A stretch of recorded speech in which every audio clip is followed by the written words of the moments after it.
Your attention, masters, mistresses.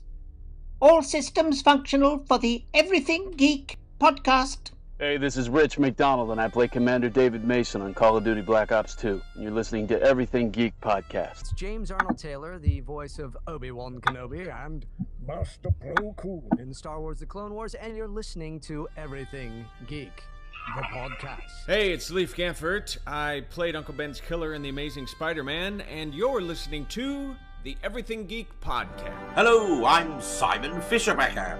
You probably know me better as Dorian Moldovar from Doctor Who, or the Fat Friar from Harry Potter.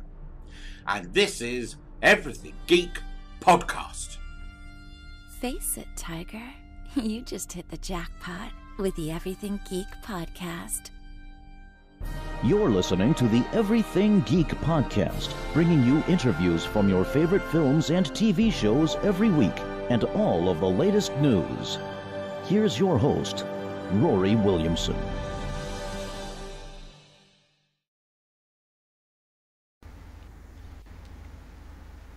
Hello everyone, you're listening to the Everything Geek podcast. I'm your host Rory, and joining me today is a very special guest. We have actress Leslie Hendrix, best known for playing Kathryn in Gotham, Dr. Elizabeth Rodgers in Law & Order Criminal Intent, Law & Order Special Victims Unit, and Law & Order Trial by Jury, Alice Johnson in Arthur, Miss Jacobs in Made for Each Other, and Judge Hannah Lampert and Realtor in All My Children. How are you today, Leslie? I'm quite well. How are you, honey? I'm very good, thanks. It's a pleasure to have you on the podcast today. The feeling is mutual. That's great. So, getting right into my questions for you, Leslie. To start off with, for some of our listeners that may not be familiar with your background, can you tell us how you got into acting? Oh, golly. Well... You know, when you wrote me the question, it was, how did you decide that you wanted to be an actress? And I thought, well, I didn't really decide. I don't think actually any actor decides they want to be an actor. They simply have to do it because they're supposed to do it. When I was in junior high, I did my first play at school. I finally had the guts to take a drama class. And once I got up on the stage and I got my first laughs, I knew in my bones. It was like, oh, I'm home. Oh, this is what I'm supposed to do. Okay. And from that, everything else really kind of took a back seat. I went to a community college for a few years, and then I went to Denver, and I went to theatrical training school. And then when I graduated, the theater company there, Denver Center Theater Company, they hired me on as an actor in the company. So I spent 2-3 seasons there, and then I moved to New York. So I've been doing this, golly, for a good 30 years. And that's how I did it. And I'll tell you, honestly, there have been times when I've thought to myself, oh my God, why don't I have another marketable skill?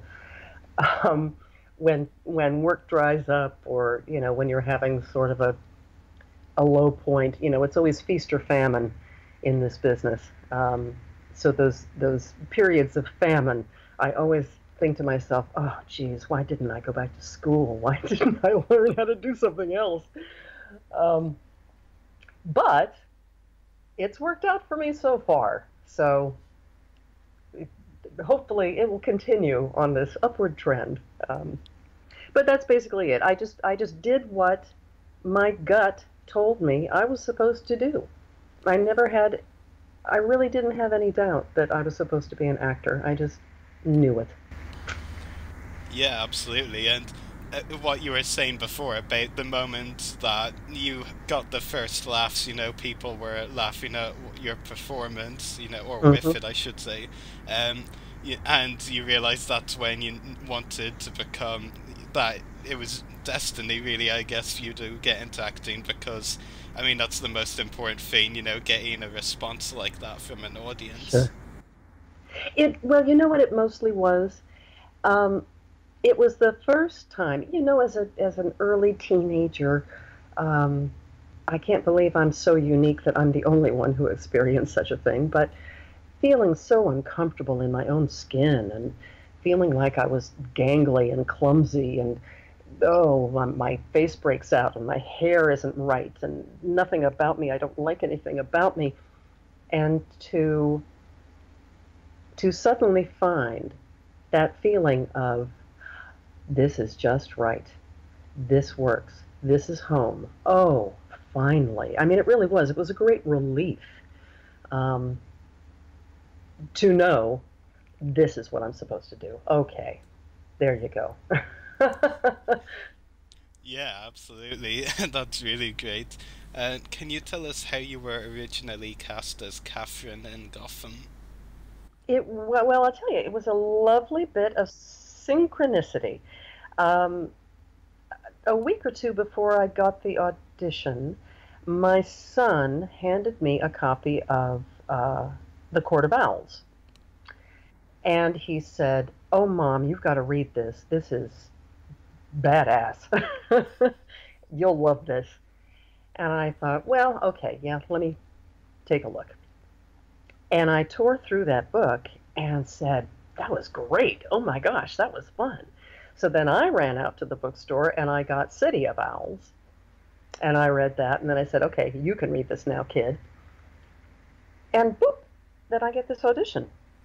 And The Court of Owls was never mentioned in the breakdown at all.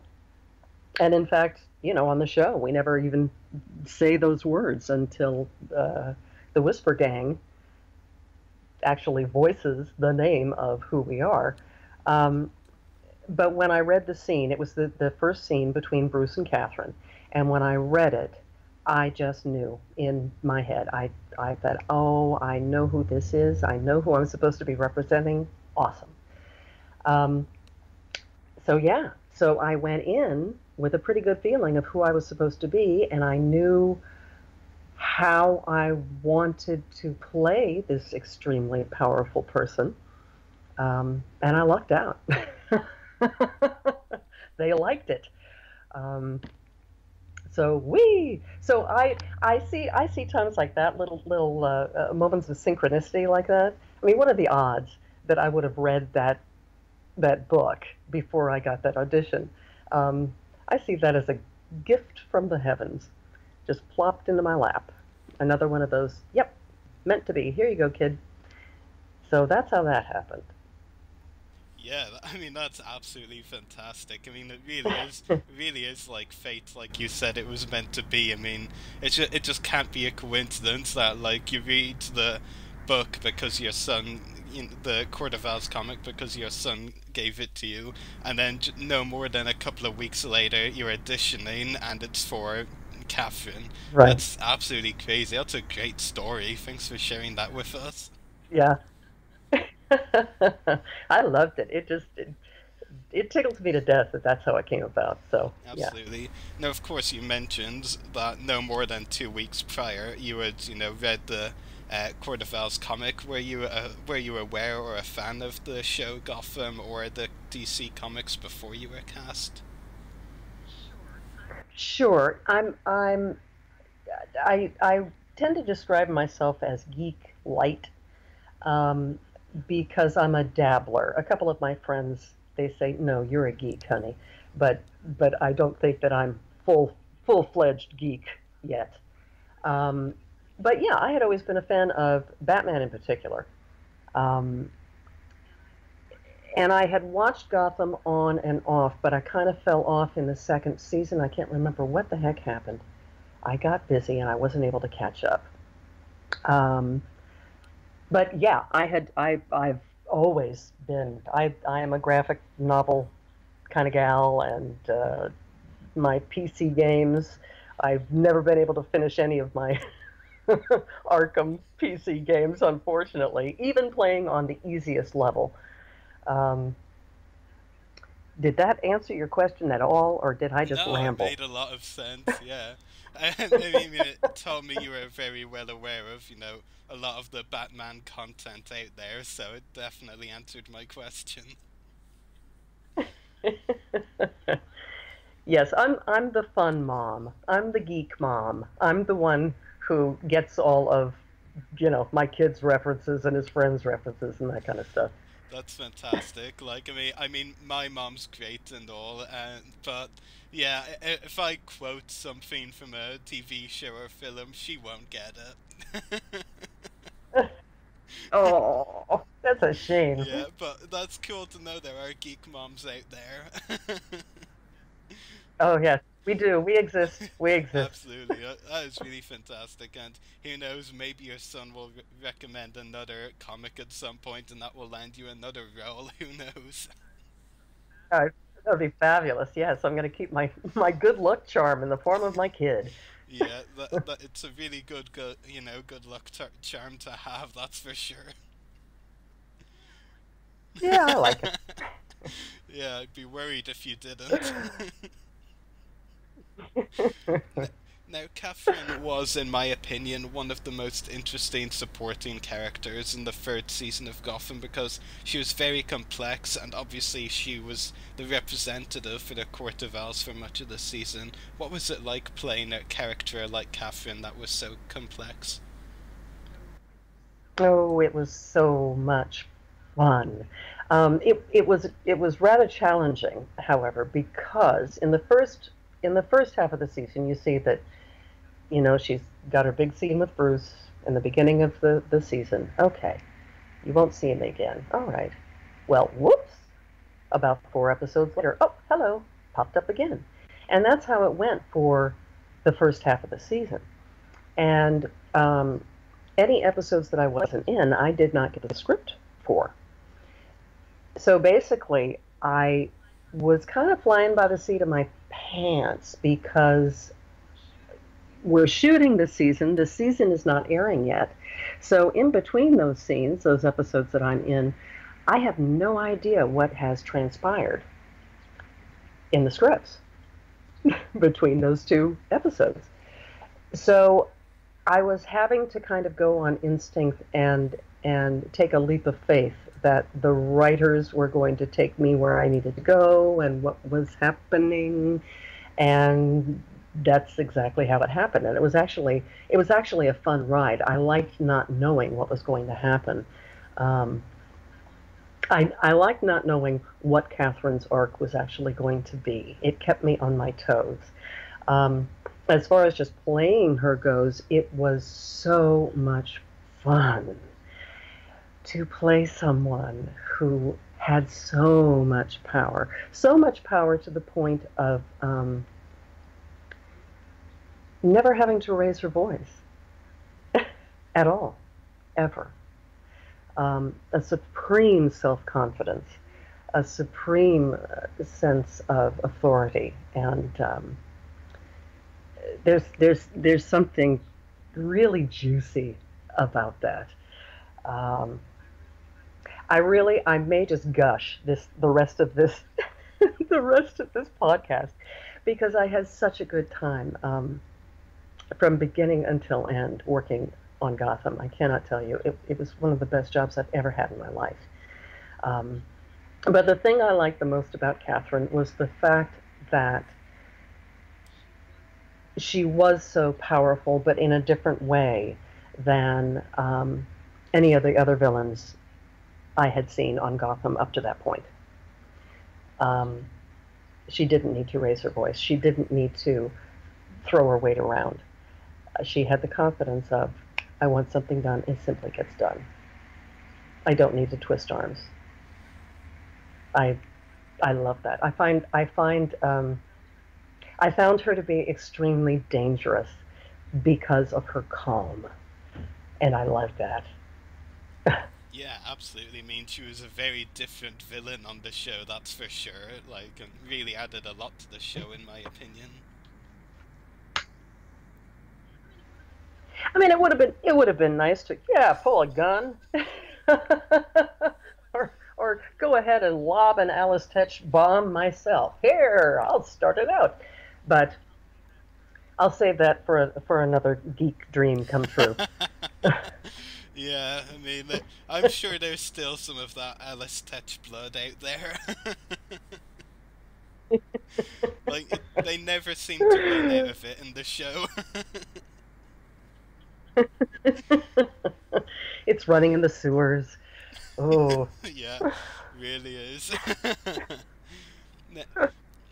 Now, of course, I mean, unfortunately, Kathryn is no longer on the show. Can you tell us about the Philomene of Kathryn's death scene? It was surreal, to say the least. I've never died on screen before, and I've certainly never been beheaded on screen before. I've never been beheaded, period. You know, I was really bummed when they let me know that, well, we're gonna have to knock off Kathryn. But on the other hand, from day one, I always had a feeling that, you know, she's ripe for getting knocked off. And so so I was really glad that she lasted as long as she did.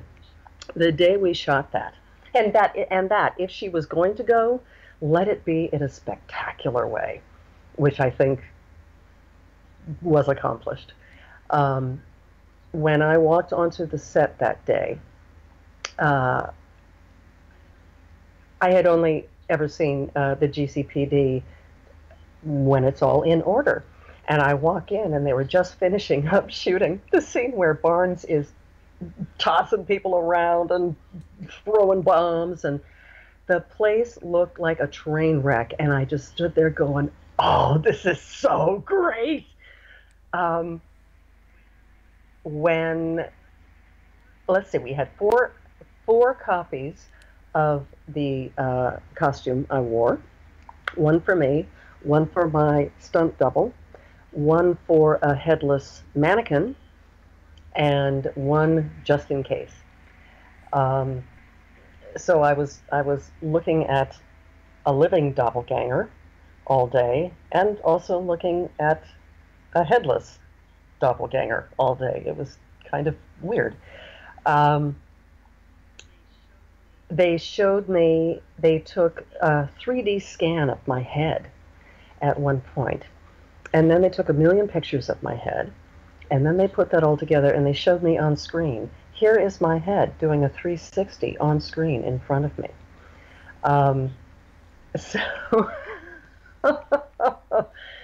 So I, to be honest, the whole thing is kind of a blur, except for the fact that I was so geeked out by it all. You know, everybody else on the show, to them, these big blow 'em up mayhem scenes, that's par for the course. That's every day for them. They, you know, they see it all the time. For me, this was being like a kid in a candy store. I was enchanted and awed, and just my mouth hanging open most of the time. I just thought it was so cool to see how what we see on screen is actually accomplished in real life, in real time. And I'll tell you, it's a lot of work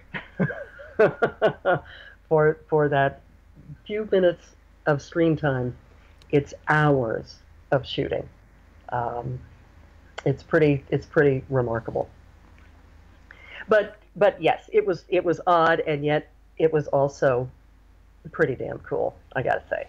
That's really fascinating. I mean, I really like hearing about the behind-the-scenes work that goes into my favorite TV shows and films. So it's really interesting, especially as well that you know, for most of the shooting that day, you had yourself in costume, but also a stunt double in costume, a headless mannequin. That's just crazy. Like, you know, they really went to a lot of effort, you know, just in case. Oh yeah, you got to cover all the bases. Whoops! What if we get blood happening? What if, you know? Yeah, it's. I thought 4 was a bit much, but. Yeah. But if the crew thinks that they need 4, then who are we to argue? Exactly. And darling, listen, I've got to tell you too, one of my favorite parts of working on the show was going in for costume fittings because I went in for a lot of them. And every time I went in, I would just squeal because they would have more gorgeous, chic, vintage designer clothes for me to wear that in my career for most of what I'm primarily known for is playing Emmy Rodgers on all the Law and Order shows. And so for 19 years, most of the time I would go to work and I would just put on hospital scrubs. That was my costume. So to be able to play a part where I am so dolled up and I'm dressed so spectacularly and dripping with jewels. Oh my gosh, that made my heart sing. Golly, what a glorious thing for a middle-aged woman. I get to be the show off. Yay! Yeah, I mean that's really the best part about acting, like getting to dress up in costumes like that. That's really great, with all of the outfits you got to wear for Gotham. Oh, it was so much fun. It was so much fun. I loved that wardrobe. I wish I could have bought all of those outfits. Loved it. Yeah, and like you said earlier, I mean, you hadn't been beheaded on screen before, and not been beheaded in real life either, thankfully, or we wouldn't be here. But it's definitely one way to go. So I mean, it was definitely a memorable death for sure. She lost her head. Oh well. Yeah. It's actually kind of ironic because that was like the first scene that Kathryn shouted on the show, like, because she was telling Barnes to stop the nonsense, and I'm like, I remember watching the episode and thinking, that's the first time Kathryn has raised her voice, and then you put it, she lost her head, and yeah, she lost her head with her cool aunt, literally. Thank you so much for picking up on that because I had it in my head from day one. I thought, I'm going to keep her cool, cool, cool until I get knocked off. And so when I got that script for that last episode that I was in, I went, okay, now we're going to see the really ugly side of her. Like when Alfred stabbed her in the hand, I absolutely did not want it to simply be, oh, I'm in such pain, I'm in such pain. There's at least one shot of Alfred and I just staring daggers at each other. And I thought, I want everyone to see what a monster she really is. Let's take the mask off now. So I'm glad you just said that because I had planned it that way, that I was not going to raise my voice until the end. Yeehaw. Definitely. That's really interesting to hear. But you might not thank me for saying this, though. I'm glad the producers gave you a heads up in advance. Oh! Oh! Your reaction made that joke perfect. I was worried you wouldn't get it. Oh, God. Oh, listen, I've heard heads up, everybody. Oh, every head joke that there has been, I have heard at this point, but I hadn't heard that one. I aim to please with new jokes. There you I'm go. here all week, people. Now, you mentioned a couple of the challenges you've had while working on Gotham before. Were there any other big challenges you faced while working on the show? Okay. 2 words. Atmospheric haze. That was one challenge. You notice in Gotham, there's always that fog. And it pumps out It's pretty intense. You can't smell it, yada, yada, yada. But after a while, you keep breathing that stuff in, and you're clearing your throat, you're clearing your throat, and you're clearing your throat, that kind of stuff. The other challenge, getting my hair down every day after filming. That was all my hair. We did not use any wigs or any extensions or anything. That's all my real live hair, which meant an awful lot of backcombing, an awful lot of hairspray. If you had touched my hair at any point during the day, you would have broken your hand. That's how intact it was. So when I would get done with filming, it would take us about 45 minutes or so to get the hair up. And then when I would get home, I would have to stand in the shower for a good half hour with about half a bottle of conditioner all over my head, and then slowly combing my fingers to get all the back combing out. And so that was it was a challenge. The hair, the fog.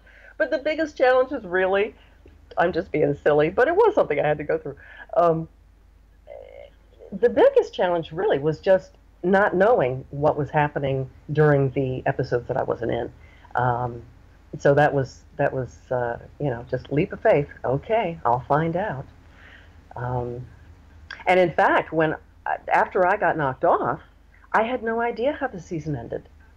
I had absolutely no idea what those last 3 episodes were going to be like. So I was in the same boat as all the other viewers. So I was perched in front of my television set for those last 3 eps, like everybody else, with my popcorn, giggling like a maniac over Lee turning bad. Woohoo!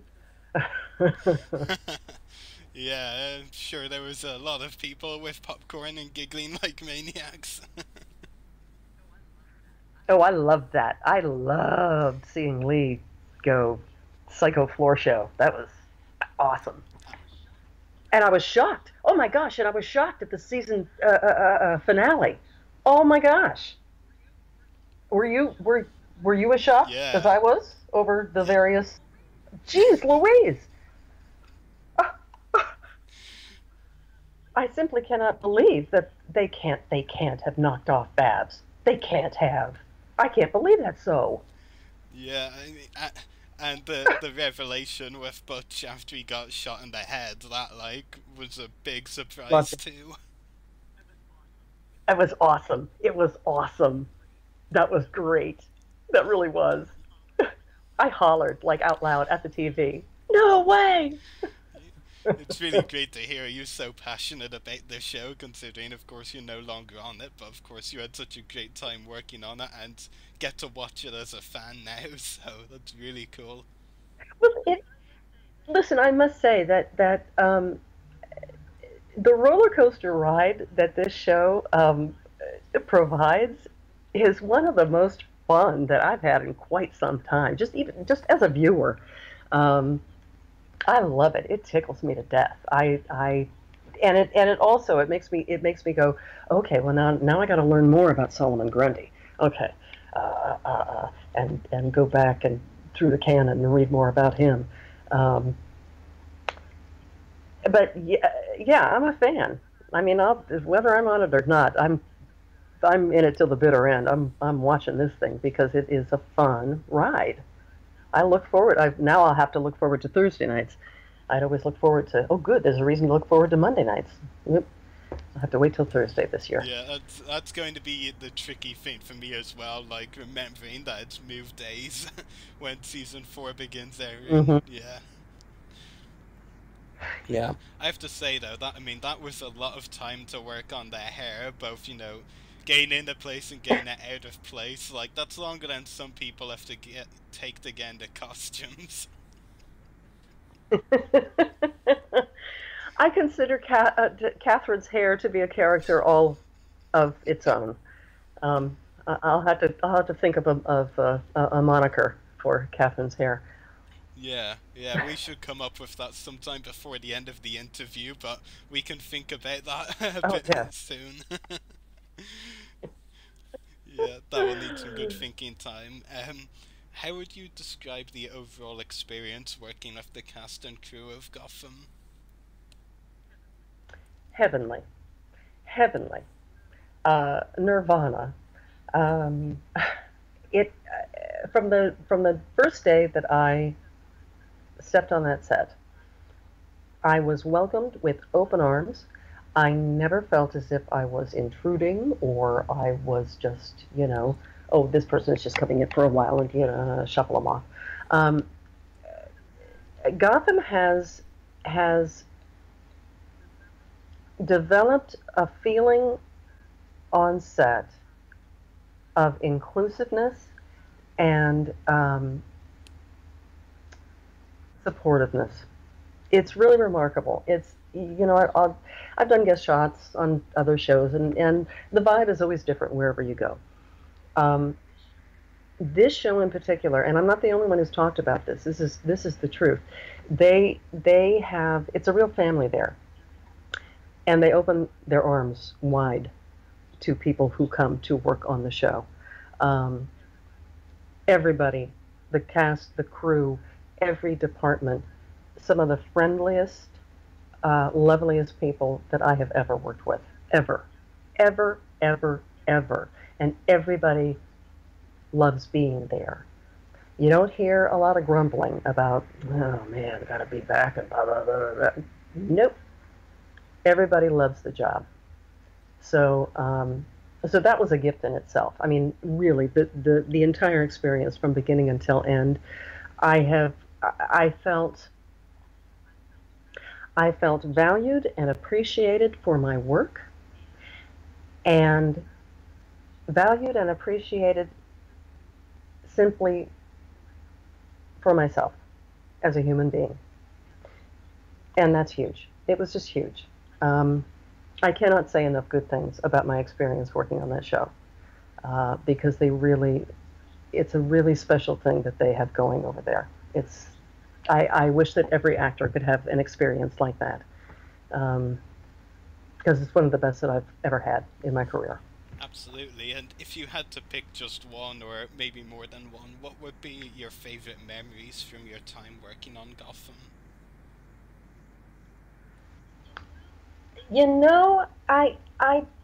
It's all kind of in a clump. I really don't have a favorite. I really don't have favorite memories. I could tell you about every time I went in to get my hair done, how much fun that was, and getting my makeup done, and going in for costume fittings, and sitting around, when I worked with Robin in that one scene, sitting down and talking with him, and sitting around and talking with the other members of the cast. It was just, I really could not pick out any 1, 2, 3. I just couldn't. It was all of a part, just this lovely, huge present that I will have in my memory. That's really great, and I'm sure you'll have it in your memory for a long time, that's for sure. Mm-hmm. Definitely. Which would you say has been the most challenging role in your career so far?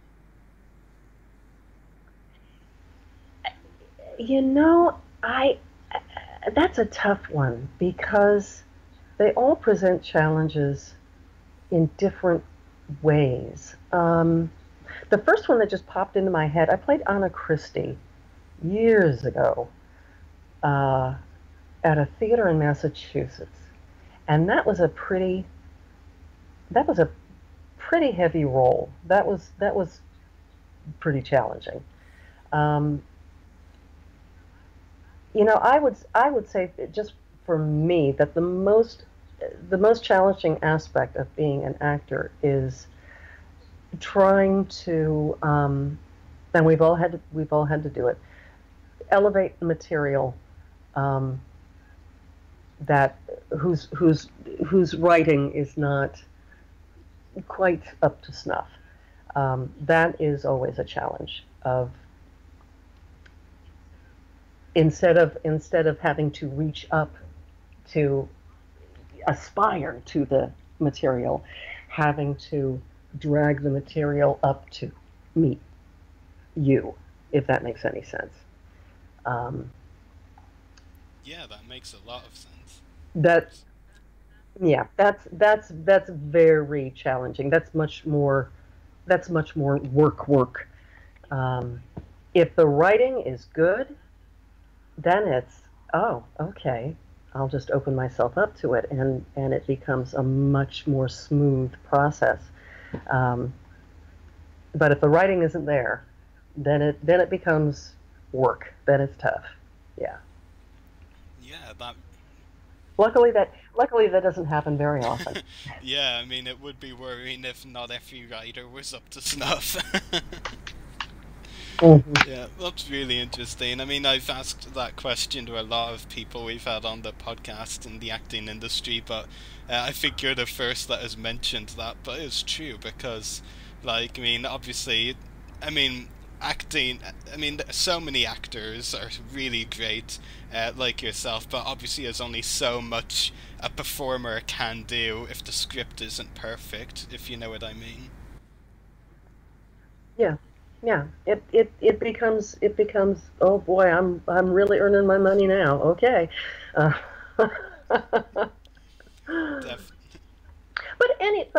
But you know what though? But even situations like that, you grow from them. It forces you to stretch yourself and to use muscles that you normally wouldn't use. It forces you to become much more inventive. So it's not actually a bad thing. It may be a frustrating thing at the time, but it does get you working on a different level that you might not otherwise have reached. Me putting a positive spin on everything, as I'm trying to do more often now. Yeah, well, I'm sure a lot of people really appreciate that. More positivity can only be a good thing. Trying to do it. It's important. I do believe. I completely agree. My final question for you, Leslie, do you have any upcoming acting roles or any other projects that you would like to talk about?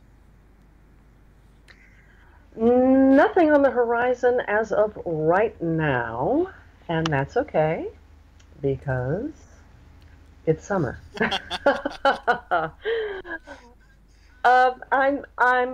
I'm toying with the idea of writing a little something. I've had some ideas roiling around in my head the last year, and I'm just about to take the leap and actually put pen to paper and start writing. So maybe sometime in the future that would be something more that I might holler at you about. Yeah, that would be really great. Well, I hope you do take the leap of faith, and I look forward to hearing more about the writing if you take that leap of faith.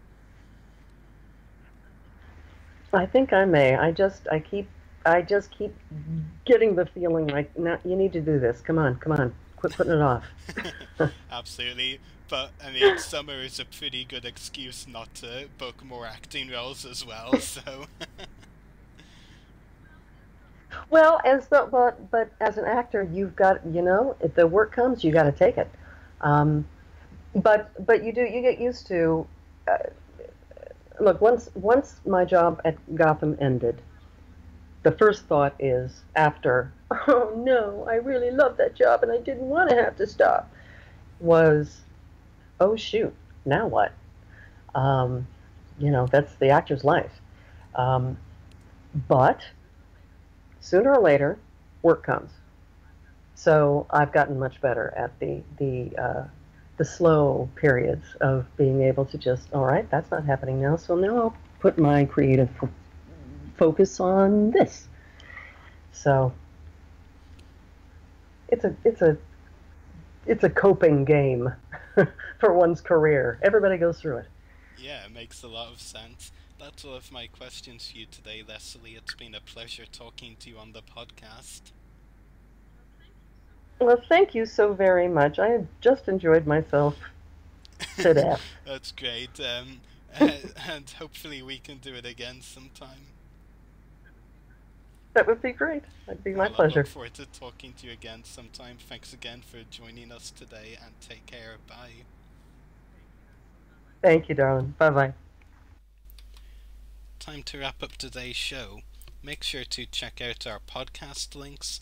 Check out our website, website.everythinggeekpodcast.com/egp. Check out our Facebook page, www.facebook.com/everythinggeekpodcast. Check out our YouTube channel, www.youtube.com/user/everythinggeekcast. Check us out on Twitter, twitter.com/everythinggeekp. Check us out on Instagram, instagram.com/official-everythinggeekpodcast. Check out our Mixcloud profile, www.mixcloud.com/everythinggeekpodcast. Email us at the following email, everythinggeekpodcast@gmail.com. Check out our companion podcast, Everything Geek Comiccast, www.facebook.com/everythinggeekcomiccast. Make sure to check out the host's YouTube channels. Mine is www.youtube.com/user/separatist-destroyers. Check out Leslie Hendrix on Twitter, twitter.com/HendrixLeslie, and check out channel 1138 where we broadcast live from, www.channel1138.com. Geeks out, everyone. Yeah, it has definitely helped me with her communication and with her movement. As far as the themes that have like specifically helped me. I mean, Oswald is a very cynical, manipulative, scheming person who's constantly thinking about, plots against him, plots against other people. Then you have Ivy, who is